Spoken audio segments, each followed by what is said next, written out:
zan nuna muku yadda za ka yi linkin wani kasuwancin ka da kake yi na online ko kuma product and services da WhatsApp ɗinka, WhatsApp business kenan. So domin ɗauko wannan WhatsApp ɗinka ka je kan Play Store ɗinka ka yi searching ɗin WhatsApp business, za ku ga gashi nan kawai idan aje muku link ɗin daga wajen description, kawai kana taɓa link ɗin zai kai ka direct inda za ka je kai downloading wannan WhatsApp ɗin naka ba tare da ɓata lokaci ba.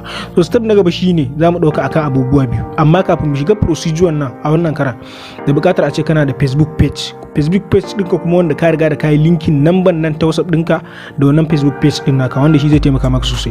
So yanzu za mu ɗauka a kashi biyu ne kawai, za mu yi yadda za ka dinga sharing abubuwanka akan Facebook sannan kuma da ita kanta WhatsApp ɗin yadda ta taimaka maka.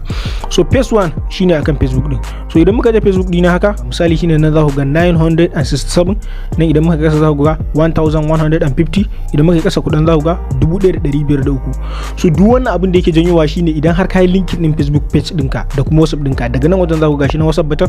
So duk lokacin da kai sharing abu za su baka dama ka dinga yin linkin ɗinsa wannan abin naka kenan. Idan kai linkin ɗinsa kuma za su taimaka ka sa WhatsApp button, gashi nan za ku ganshi gashi nan mutum yana danna WhatsApp button ɗin haka, so kai zai choose WhatsApp ɗinsa, yana choose WhatsApp ɗinsa zai kai direct kan page ka na WhatsApp. Gashi nan za ku ga gashi nan kawai kana haka to za ka ga I saw this on Facebook ɗin nan.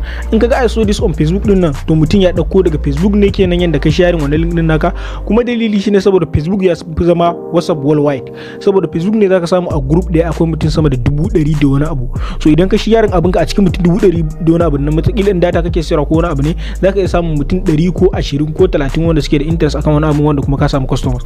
Wanda ni kuma YouTube channel ɗina za ku ga gashi nan yanda in ke sharing wancan link ɗin da ɗauko na muku misali da shi, gashi nan wani ya mu magana I saw this on Facebook, gashi nan za ku ga namar auto reply. So shi ma wani auto reply ɗin da yanda ake sai da daban ne, sai dai an a wani bidiyo zan nuna muku. So gashi nan za ku ga wannan na ga wannan a Facebook ya manta bai karasar bane ba. So duk dai wannan shine idan har ka linkin ɗin Facebook ɗinka page da kuma WhatsApp ɗinka. Abu na biyu kuma shine yanda zaka dinga yi a ita kanta WhatsApp business ɗin. So in ka tashi kawai abu na gaba shine zaka shiga business tools sai ka je catalog. So hi catalog nan ne inda zaka dinga shirya abubuwan da zaka sayar. Shi wannan an fi amfani da shi kasancewa WhatsApp mun sani yawanci kana da contact din mutane ne, wato kana da lambobin mutane ne wanda ka san da su yawanci ake cuɗayya inda ba group bane ba. So su ana amfani ne akan irin business din abubuwan da za a iya siya, wato product kenan, irin wanda zaka iya siyan abu ne a dauka akai maka delivery, ko da a ce kana nesa amma dai baka nesa sosai.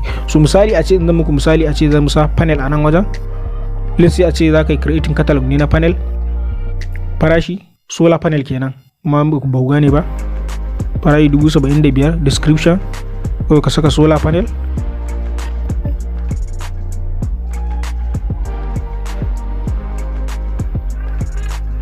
mobile sai ka saka link. Misali inda akwai link din da ma misali mutum zai je ga bidiyon nan naka na wannan solar panel din sai ka sahi item code ko gurin saka 897, sai ka saka hoton wannan solar panel din naka a nan kenan. So kawai bari dauki kowane misali ne ma kawai na saka ni da shi, sai a ce wani hoton mutum ne solar panel, kana sabin haka shikenan. Kawai duk group din da kai sharing akan WhatsApp ɗinka duk wanda ya gani kawai ya san cewa wannan solar panel ne, ga farashi sannan kuma ga abubuwa. So in ma misali still bayan solar panel akwai irin cross wasu abu ya ka kara shiga add new item din nan, sai ya kara saka sunan wannan abin, sai ka sa farashin sa, sai ka sa bayanin abin, sai ka saka hoton shi a nan wajen.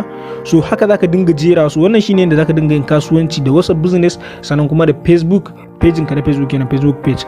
So da fatan kun karu. Abinda mutum bai gane ba zan ji daɗi mutum ya tambaye ni a comment section, domin ta hanyar tambaya na ne kawai zan san cewa da akwai abin da baka gane ba, sannan kuma ta hanyar yi mana like ne da subscribe muke gane cewa kuna ba mu karfin gwiwa.